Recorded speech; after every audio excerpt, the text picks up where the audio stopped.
The fundamental problem that CrowdStrike is trying to solve is to help customers identify and prevent the damage from targeted attacks.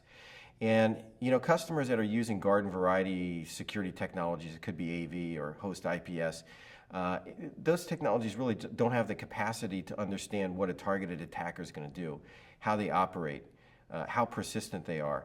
So from my perspective, the existing technologies aren't solving a problem, and what we're trying to do is to solve the very hardest problem in the industry.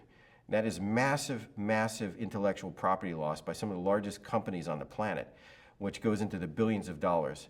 So our focus is not to be an AV company, it's not to be a network IPS company, it's to be a company that allows our customers to stop determined adversaries from getting into their network and stealing their very sensitive and valuable intellectual property. I think the most important part about stopping an adversary is first to understand you're fighting an adversary. You're not fighting a piece of malware. And that's where the industry has really been focused.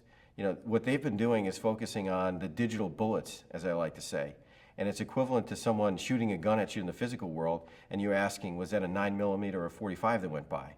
You just don't do that. You ask, why is a person shooting at me? What do they want? How do I actually protect myself? And it's this triumvirate of who, what, and why that we're trying to focus on for our customers and help them answer that question. Why? So they can better protect themselves.